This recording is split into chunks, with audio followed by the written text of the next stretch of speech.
Hi, all. Welcome to Stoa Conversations. This is our 100th episode. Thanks for listening this far. In this conversation, Michael and I decided to celebrate by discussing Marcus Aurelius's Meditations 2.1. It's one of the best encapsulations of Stoic theory and practice. And of course, if you're getting value out of what we've done so far this year, please leave us a review on Spotify or Apple Podcasts. Share the podcast with a friend or communities of people interested in Stoicism, philosophy, especially philosophy as a way of life. And send us a note to stoa@stoameditation.com. We read all of our emails and have had a number of guests on and conversations because of listener requests. So questions, comments, or requests, ideas, always appreciated. Here is our conversation. Welcome to Stoa Conversations. My name is Caleb Monteveros. And I'm Michael Tremblay. And today we are going to be talking about Marcus Aurelius's Meditations. We're going to be doing a reading through 2.1. That's the very beginning of Marcus Aurelius's second book from the Meditation, second notebook. Yeah, and this is one of those, for those, once we start reading it, most of you will probably be familiar with it. If not, that's great. It's a one worth getting familiar with, but it's one of those paragraphs that it covers so much of Stoicism. It touches on so many different parts, from the ethics to the worldview. So there's a lot of Stoic wisdom in this one paragraph. And so taking the time to pull it out bit by bit and discuss some of the implications of what Marcus talks about here. Yeah, absolutely. The first time I read this, I didn't recognize how much of Stoicism was encapsulated in Mhm. it. And then also it wasn't until later that I realized some of the references that Marcus was making here. So what we'll do is we'll read through it, tease out some of that Stoic background as we do so, and maybe connect it to whatever else comes up to our practice or philosophical thoughts. And that's one of the best things about Stoicism, I would say, is the first time you read it, it seems like common sense, or it seems like, oh, this just makes sense. This is good advice. But then there's always many deeper ideas behind it. So we'll try to hit it at both those levels. Yep. All right, you ready? Let's do it. Born ready. Very excited to deep dive. All right. Y'all can't see it, but Michael's ready to do some textual analysis. This pumps me up. So I'll read from Robin Waterfield's new translation. There are plenty of fine translations of Meditations, but I've been using this one as a reference source lately. So I'll read from this one, and we'll see how far we get. At the start of the day, tell yourself, I shall meet people who are officious, ungrateful, abusive, treacherous, malicious, and selfish. In every case, they've got like this because of their ignorance of good and bad. But I have seen goodness and badness for what they are, and I know that what is good is what is morally right, and what is bad is what is morally wrong. And I've seen the true nature of the wrongdoer himself and know that he's related to me, not in the sense that we share blood and seed, but by virtue of the fact that we both partake of the same intelligence, and so of a portion of the divine. None of them can harm me anyway, because none of them can infect me with immorality, nor can I become angry with someone who's related to me or hate him, because we are born to work together like feet or hands or eyelids, like the rows of upper and lower teeth. To work against each other is therefore unnatural, and anger and rejection count as working against. Nice. Yeah, so that's the full section from Meditations 2.1. That's the complete passage, as it were. And right from the start, you have this idea of practice at the start of the day, at the beginning of your day. Remind yourself of the following, that you're going to meet with people who will prove to be obstacles, or you can think of people who are imperfect. And that connects to this first Stoic idea of Praemeditatio Malorum, the visualization, the preparation for meeting obstacles. Premeditatio Malorum, that just means premeditating on evils, but you could think of it as negative visualization, and doing that for the sake of I think, as you can see in this passage, you do it for multiple reasons. One is just to sort of practically prepare yourself, psychologically prepare yourself for that, but also for the sake of bringing to mind an obstacle and discerning its character, its actual character. You know, when you're meeting someone who is ungrateful or abusive, what's actually happening? What's the Stoic account of what's going on in that case? And that's what Marcus goes on to continue to describe. But I think in the very first sentence, you have this idea of premeditatio malorum. You have this idea of practice. You know, this is something that one does at a specific time of the day to prepare oneself to live well. Yeah, there's in the Praemeditatio Malorum. I mean, as you said, there's two parts to it. There's first, you know, understand those things that you're afraid of that you think could happen, get a grasp for what they really are. And I think that's where the second sentence goes. But that first sentence is just don't be surprised, be prepared, have it on your radar, be aware of its eventuality.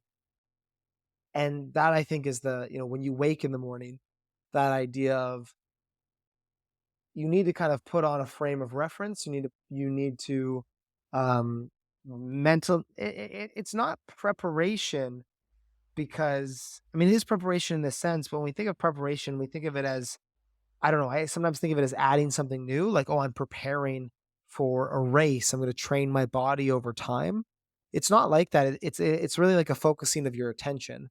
So you're preparing because you're less likely to be offended, but you're not really adding new information. You're just refocusing your attention. You might have forgot that there are selfish, arrogant, deceitful people in the world, and you need to refocus that so the first time it comes at you, it doesn't catch you unaware. Um, and I think that's a common Stoic practice though of using your attention as a tool, as one of the most valuable tools you have for navigating your life successfully. Mhm. Yeah, it's I suppose using your attention, seeing things at the right scale, such that you aren't surprised. So I suppose what I mean Yeah. by that is one way to wake up and start going about your day is think about you if you're very systematic, maybe thinking about a specific plan. I'm going to do this and this and this and so on. Just maybe you might do this almost in a conscious way via some routine, uh, and often either out of a sense of rigidness or sort of almost I don't know, unreflective easygoingness, perhaps one could say, or unreflective ease. We end up being surprised when Yeah. something emerges. And I think one of the key Stoic psychological insights is that surprise is behind many of our negative emotions. Why'd we would be less upset in traffic if we just expected to encounter it. Because traffic is just something that happens when one drives. Mhm. But it's, maybe most frustrating when it's something we hadn't reminded ourselves exists. Yeah. I mean, I think that's dead on. Another thing I was thinking of in a physical metaphor, there's this description, or people sometimes talk about the difference between health and hygiene.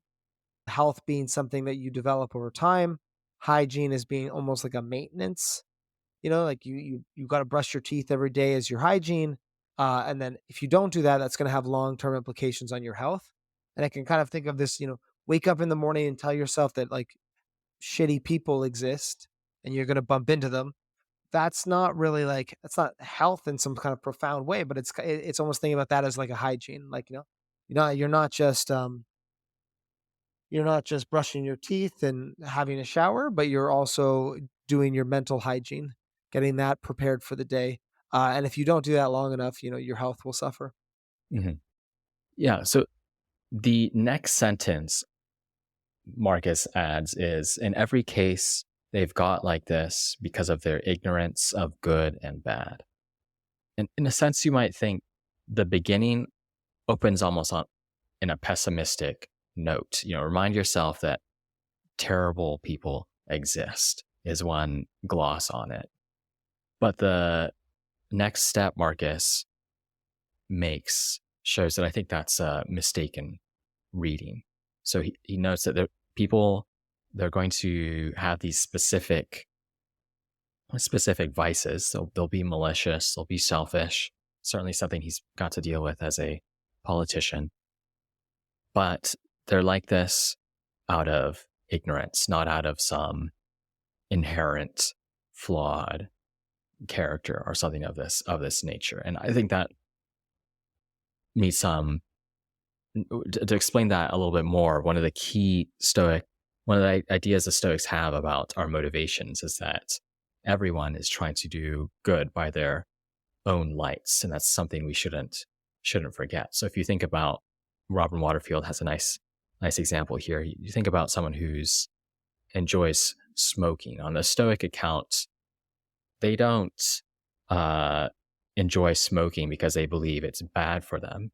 They think it's good for them in certain respects, which is why they do it. They value the pleasure that comes from smoking, and they are more attached to that pleasure than they are to judgments about their long-term health. So likewise, people who are malicious or selfish have mistaken beliefs about what is good for them. And we can think about them in the same way one can think about the smoker who's confused about their welfare. Yeah, so if in the first line we get practice, premeditatio malorum, kind of daily rituals, in the second line we get intellectualism, or which is as you said, the view that everybody's trying to reach for their conception of the good. Uh, someone's selfish because they think, well, it's better to serve my own interests, or they have some sort of mistake of, well, if I'm not selfish, this person's going to screw me over first. If I don't get them, they're going to get me. They have some sort of mistaken worldview, or they think, what matters is my success more than if I harm other people. People have they're ignorant, and what we mean by ignorant is, in a literal Stoic sense, is like they lack knowledge. Yep, So exactly. they're ignorant in that they don't know the truth of the fact, which is that for the Stoics, that what is most important is your character, and so because you've prioritized other things, or because you have mistaken beliefs, you have a poor character. I'm almost skipping ahead a bit, so I mean, stop me if I'm getting too excited. But there is also this, like, you alluded to this a bit. In this, there's this idea that we're all the same. So all the bad people and all the good people, we're all the same. We're all trying to pursue our conceptions of the good. And so we're all the same kind of people. Some of us are more ignorant than others. Some of us are more knowledgeable than others, but we're all the same type. And that really, I think it's something beautiful about Stoicism. It really gets away from this kind of us versus them thinking. The Stoics say other things about how everybody except the sage is equally vicious, or everybody except the sage is ignorant. There's not like It's not like there's good people and bad people inherently. We're all trying to pursue our conception of the good, and some people are have less knowledge than others. But we don't really talk about that in this podcast, Caleb. But I think there is that kind of prevalent thinking, at least in I don't know, at least in my friend group or in people that I've encountered. This idea of, like, some people are just bad people, some people are rotten, or some people are wrong. And this really, I think it pushes back against that. At the very least, it recontextualizes that.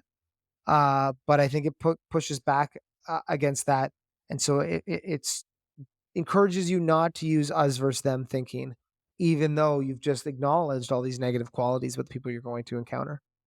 Hmm.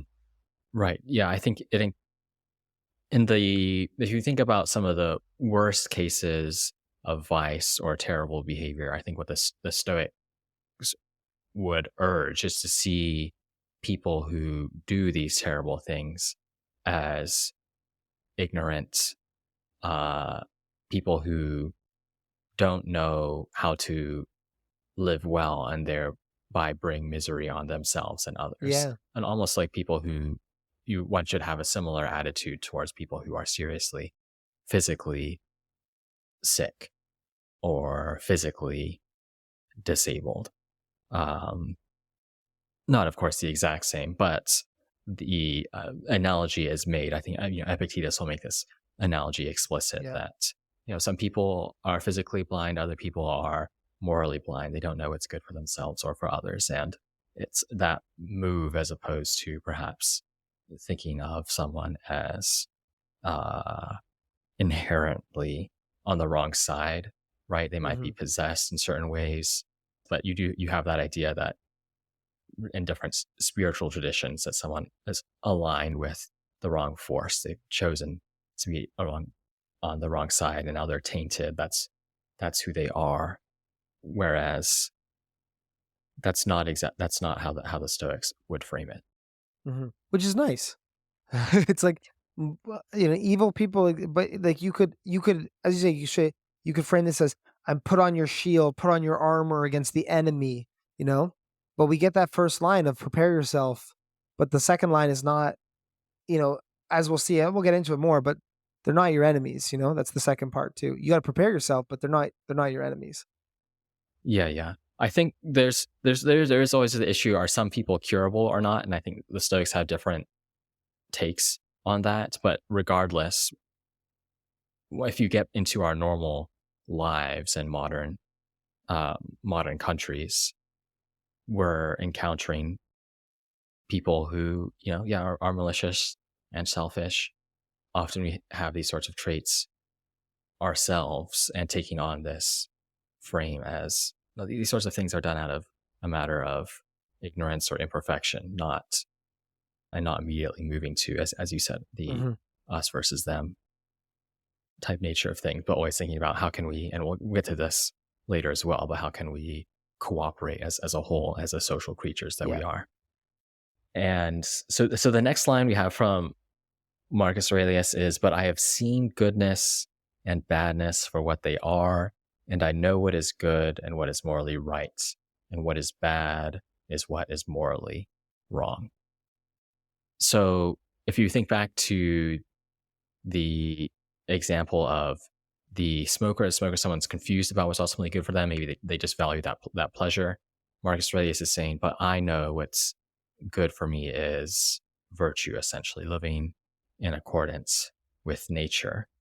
And because of that, he continues, and I've seen the true nature of the wrongdoer himself, and know that he's related to me, not in the sense that we share blood and seed, but by virtue of the fact that we both partake of the same intelligence, and so of a portion of the divine. He knows what's good, be virtuous, and that means showing virtue with respect to the rest of humanity, living well with the people who are ungrateful and abusive, a high charge. And this idea about sharing as all being kin, or sharing, being related, not physically related, not literally related, but we all share in the divine.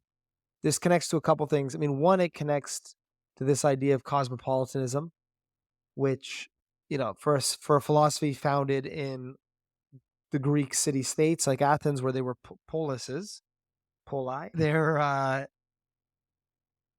to say that your polis is the cosmos, right? To say that your city is the whole universe. We're all citizens of humankind, essentially. Not even humankind, because that limits it. We're all citizens of the universe, right? Um, and so we all have a kind of obligations to each other, the same way that Athenians would protect Athenians, and maybe they'd fight Spartans, something like this. We actually have those obligations to all of to all people, and everyone in that way is our brother, our sister, our family in a certain sense. And this also connects with a metaphysical, and this is what you were saying about how so much of Stoicism is in this. There's a metaphysical argument here. So the Stoic actually thought that basically they were physicalists, so everything is matter, and but there's different types of matter, and you have inert matter, something like that's like a rock, and then maybe you have something like a plant that grows, and something like an animal that has sense experience, and then the highest, the most divine form of this was what was found in our psyche or human souls, which is really just our minds, was this capacity to reason and reflect. This was the most divine, really physical matter in the universe. It was considered to be on par with God, and so that's what he means about, we actually have a share of the divine in us. Is that we have a little piece of this godlike matter and quality, this ability to reflect, be self conscious, consider our decisions, and we share that with all people. And sometimes that goes wrong. That's when people don't understand good and bad, but it's something that we all share. And I mean, that's what he's referencing to. It's easy to see these things and say we all possess we all, share in the divine, or have a share of the divine in us, and think of that as some sort of, that's kind of nice. It's a nice metaphor, or allegory, or analogy, or whatever you want to call it. But it's like, no, he's literally describing Stoic theory there, right? The fact that we all possess a little bit of this godlike quality in us, in our reason. Right, right. The Stoics were kind of pantheists. They thought God was nature, and in particular, God had this aspect of reason and also providence. And you can think of that as ability to order, to direct. And then if you think of providence as having a telos, a purpose that is geared towards the good in some way. And what Marcus is saying is that each of us, by our own ability to reason, by our own rational minds, have that aspect of reason, order, and also we're social, which in a sense mirrors that ability, that aspect of nature that contains providence. We can pursue the good for ourselves and for others as well. And in that way, we truly are fragments of the divine. Yeah, and to clarify, so to clarify, I mean, I think that's really well put, and to clarify what I was saying, because you could read my thing. Well, there's rocks, and then there's people, and people are like God, and the rocks aren't like God. So, but that's not what it's not what I meant. I swear. The When when you give the pantheistic position, the idea was that all matter was imbued. Well, all matter had both a passive principle, which is like inert and has extension, and then an active principle, and that was the divine. But just some of it has more active principle than others, right? Or some of it has a more refined active principle than others. So we find the most refined or concentrated active principle in our reason, and that's why, even though God is in everything, some things are more divine than others. I would say some picture like this, as you said, because the ability to be self-reflective, to engage with providence, to direct ourselves, to contemplate the universe. These are reflections of our, the more divine part of ourselves that, for them, plants and animals wouldn't have. Right, right. And if you think about how far we've gotten so far from the practical perspective, at least what I would take from this is we'll dip back into the philosophy, but what I've got from this so far is that you've got that aspect of preparation, preparing to meet adversity from others, reminding yourself that the actions are driven by their own ideas of what is good, and insofar as they're acting poorly, they're ignorant. And whereas Marcus's actions are driven by his view on virtue. And so that he's calling himself, don't be surprised when others act poorly, pursue virtue. And one way to do that is, remember, ultimately we're all on the same team, and there you Yeah. share, not just the rational capabilities, but in a real sense, partake in the same reasoning process. When you encounter adversity in the shape of others, that's when you can remind yourself to focus on what's good, remind yourself that others are aiming to do the exact same. I always felt like there was to add to that. I think it was well put, but to add to that, I always think there was a little bit of Spider-Man in this quote too, of like, with great power, some Uncle Ben, with great power comes great responsibility. Like, he's like, they're ignorant, but I've seen the truth, and I'm not gonna kind of sink to their level. I'm not going to I now have this obligation or this, potential to stay above that because I know what's what. You know, I know what's going on here. I know this stuff doesn't matter. I know it's not worth getting dragged into, and so I need to do that. I don't need to get pulled into it. I need to use my knowledge well. Yeah, absolutely, absolutely. I think that's exactly right. You also get some of that same energy when he says, "None of them can harm me anyway, because none of them can infect me with immorality." So that's that thought that reminding himself that no, if virtue is truly what is good, vice is what is truly is bad, no one can be an ultimate obstacle to my happiness. And there he's probably referencing, if you want to bring out a philosophical reference here, he's referencing Socrates in the Apology, who notes that when he's standing on trial, his accusers cannot harm him because it's against nature for a better man to be harmed by a worse one, which has some cheekiness in it that Marcus Aurelius' line doesn't have, but does share the same teaching that the Stoics got from Socrates, which is this idea that the vicious cannot harm the virtuous. I was thinking that I've got 2 moods, which is either stoicism or, I guess, pop culture. Because I was like, "This is some Taylor Swift energy. This is some haters gonna hate, hate, hate, and you gotta shake it off energy right here." Right? You gotta see the world for what it is, and, you gotta shake it off and don't let them bring you don't let them bring you down, because ultimately you'd be bringing yourself down, right? Because it's not within their power to harm you. It's within your power to get dragged into the messiness. That's totally up to you, and you can totally make that mistake and ruin your own day, but they can't ruin your day. Yep, yep, absolutely. I don't know Taylor Swift so well, I must confess. I'll send a playlist after. Okay, great.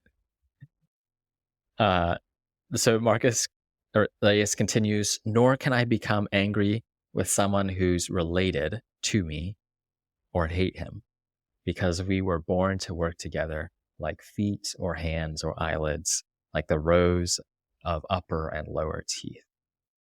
So this, of course, this idea also includes, I think, just sort of extends this idea that we are humans deeply the same, share in the divine, share in that intelligence, share in our rational capacity, which suggests that we were born to work together. What's virtuous involves cooperation, involves forming social groups that move together well, forming, if you want to think about this in ancient terms, forming excellent cities, families, in more modern terms, neighborhoods, companies, what have you. And that is part of our purpose, is a social purpose. And it's not something where your main goal is something that's deeply individualistic. There's no sense in becoming angry with another because they're related to you and involved in the same project, in the same project of human life. Yeah, and what's I think what's cool there, I mean, is that that's holding you to a higher standard than forgiveness or sympathy or pity or mercy or these kinds of things. It's not saying to look down. You know, the eyelid doesn't look down at the I don't know, maybe I'm bringing eye examples, so maybe my metaphor is getting twisted there. But the pair of hands don't look down. The left hand doesn't look down at the right, and vice versa. They cooperate. They work together. The rows of teeth don't look down at each other, or they cooperate. And so what that means is, I don't know, maybe not exiling people, maybe not saying, well, I'm not going to be angry at that person, but I'm going to totally cut them out of my life, or I'm going to not treat them like a person. It's no, it's a higher standard than that. Engage with them, communicate with them, cooperate with them. That's a kind of a to view the person you're fighting with or arguing with or frustrated with as a one part of a pair that you're the other part of. That's different than just cutting them off. Because we often think of stoicism about like, focusing on that inner self, that inner citadel, right? Which is something that Marcus Aurelius brings up. But an inner citadel is not one pair of hands working, a pair of a hand working with another hand. That is just uh, a single hand by itself. This is that higher goal again of cooperation, which is something I aspire to. And going through this in detail, I go, I could probably do a better job cooperating with the people that make me angry versus learning how to just like numb myself to them or not be upset by them. Yeah, he explicitly calls out the passion of anger, which is going to be judgments about others, judgments that one has been harmed, and that maybe perhaps a form of revenge is justified, that one should harm others. Hmm. That's several other episodes on anger. But it's not just saying, don't be angry, don't be disturbed, as you say. It's reframe your focus to work well with these people, live well with them. But I was sort of thinking about Seneca has a quip that it takes two to have a fight, it takes two to have a conflict, which is that reminder that you can, as an individual, make a serious difference in ensuring that negative social dynamics don't occur. You can make a large difference in that. But it's probably equally true that it takes two or more people to make those really excellent accomplishments that we see in human history, right?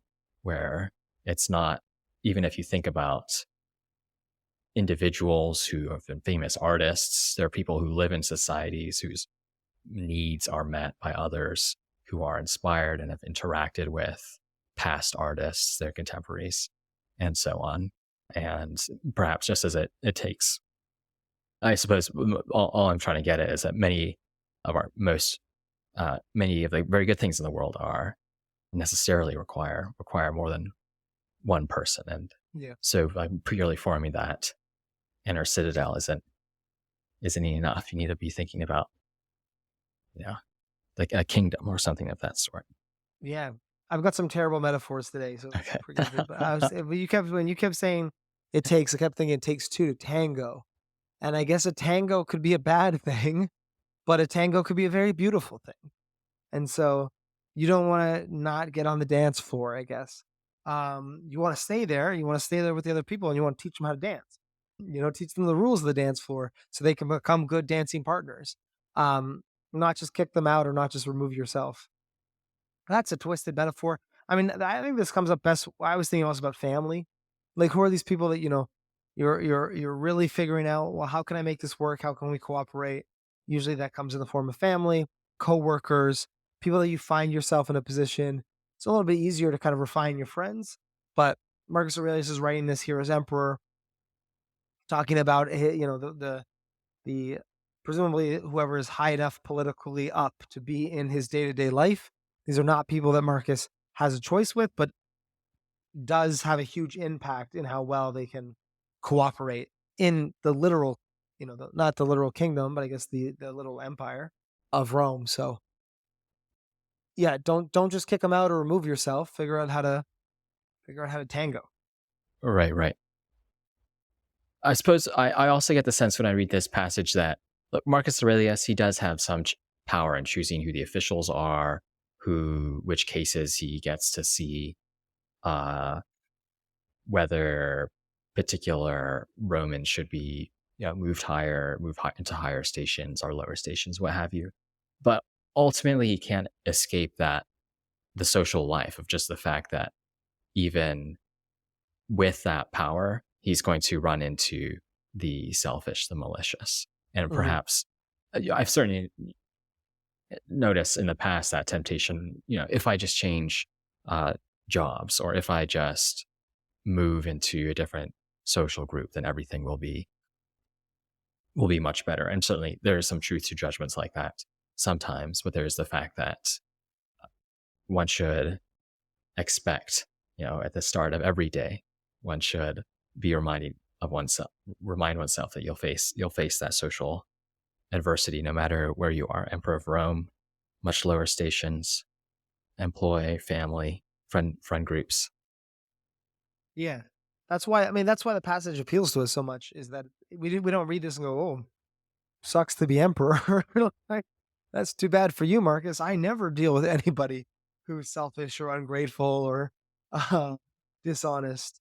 That must be really strange of an experience. Like, no, people are people, as you said, and no matter your station or your context, you're going to encounter them. So this advice, yeah, it cuts across any domain as long as it's a social one. And that temptation, as you said, well, yeah, well, they're not going to be like this at this other company. Like some cultures are better than others. Don't get me wrong. Some groups of people are better than others, and you should cultivate a friend group and a social group that benefits you. I'm not saying don't do that, but wherever you go, you expect people to be people to a certain extent. Yep. And if you don't have a if you're not mentally prepared for people to be people, you're going to either have to remove yourself or be very fragile. And you want to hopefully be able to muck through it and get in the weeds without being either of those things. Right. Right. Yep. So the last sentence we have from in this section is to work against each other is therefore unnatural, and anger and rejection count as working against. So there's this idea we've been circling around. Human good is found in like social flourishing, as Marcus Aurelius references at another point in the Meditations. What's good for the hive is what's good for the bee, and therefore you can infer that just like the bee, humans goodness is found through working with others, living with others, and to do otherwise is, in the traditional Stoic sense, against nature. It's unnatural. And then you have this. I think something that's nice about this last sentence is he calls out anger and rejection, and you can think of those are two ways in which we might not work well with others. The first is by having negative passions, so these mistaken judgments, losing sight of the purpose of our actions. That's anger. And then rejection, that's the actual decisions we make on the day-to-day basis. So I think the way I read this is he's reminding himself to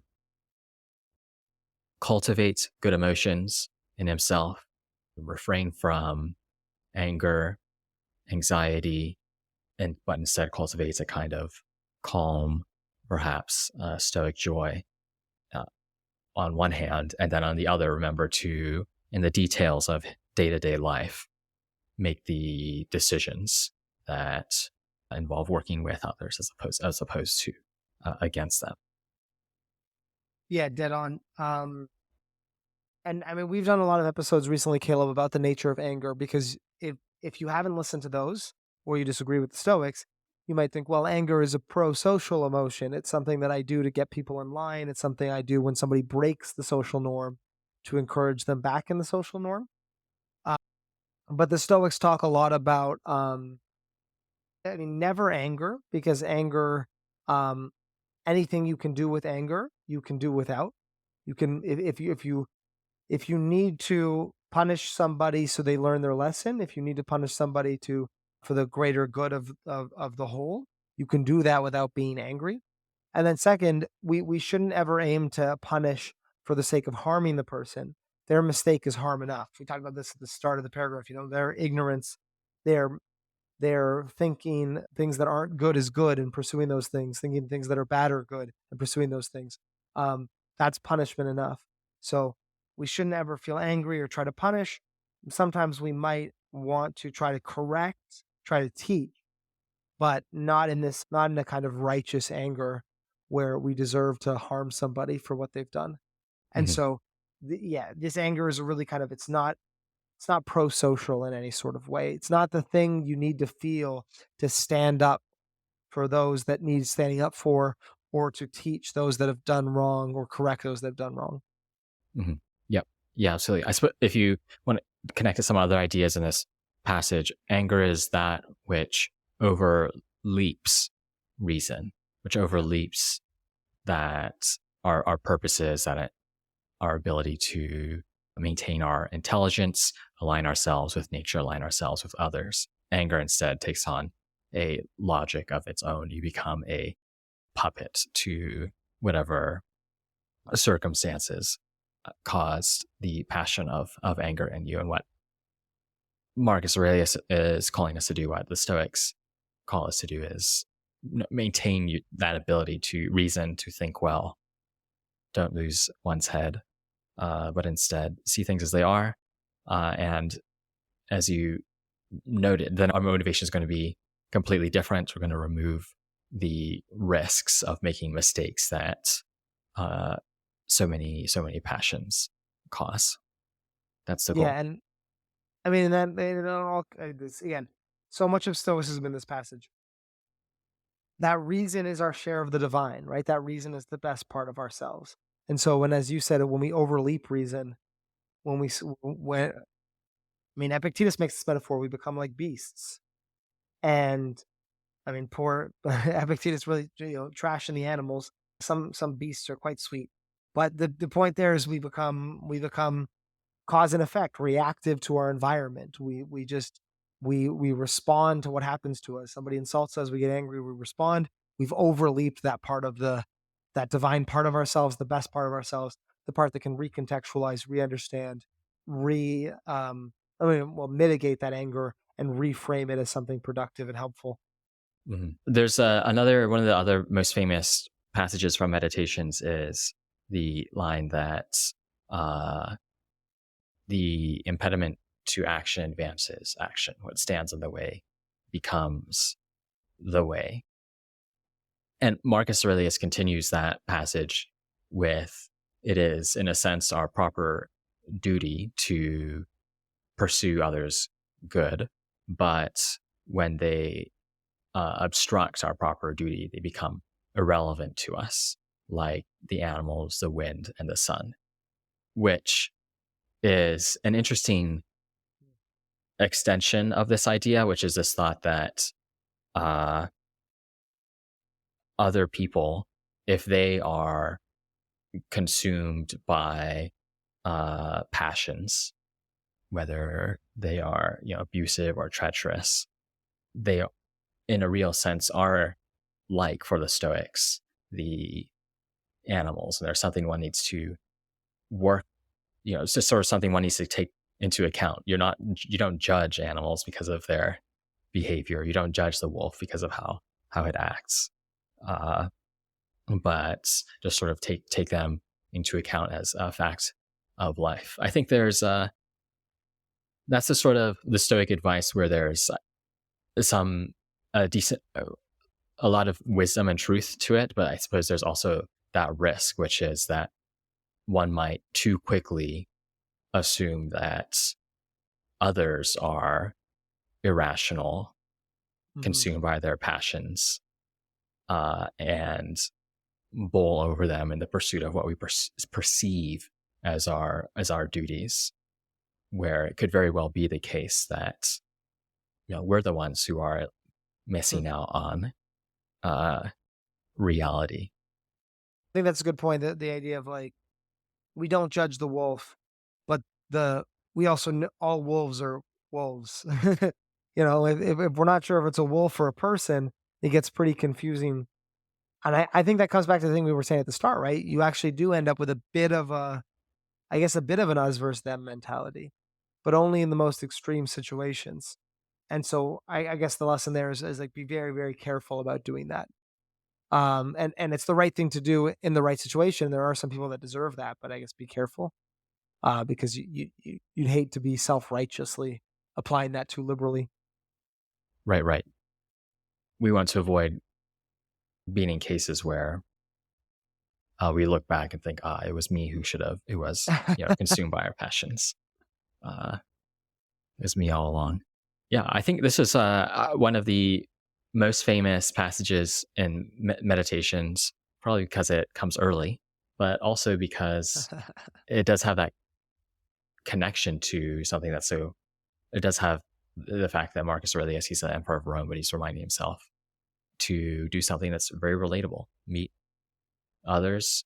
It's not always going to be pleasant, but remind yourself of, what your purpose is. Remind yourself of the fact that ultimately we're all on the same team. Uh, in addition to having some of these deeper notes about what Stoicism is, that philosophical system of Stoicism in the passage. Yeah, it's a very it encapsulates just as we hit on at the beginning. You got your practical ethics, you've got your strategies, you've got good advice for day to day, but you've got a connection to a broader idea about meaning, about what matters for humans, uh, what what we share on a metaphysical level, what connects us as part of the cosmopolis, and so all of that in one 5 or 6 sentences. It's pretty tight and like pretty well well written and focused, and I think that's a good thing. Well, this is the nice thing about the meditations too. There's also this idea of remind yourself. And so when we go back and we reread this, we read it for the first time, we read it again, we do a deep dive like today. This is another way of reminding ourselves, right? I don't think there's anything. There's maybe one or two things here that we learned, uh, but a lot of this for you and I, Caleb, is just going back and well, just remind yourself these things. Keep them at the front of your mind, reflect on them more so you can actually digest them and make it a little bit easier to practice each time. Right. Yeah. It's about keeping those principles on hand. I think one Yeah, totally. uh, aspect of this that's instructive is its concision. The fact that it's short, memorable, these memorable images of, the malicious and grateful, but also the purpose of the teeth being made to work together. And that's the sort of thing one can make a practice of returning to Hmm. again and again. Awesome. Anything else?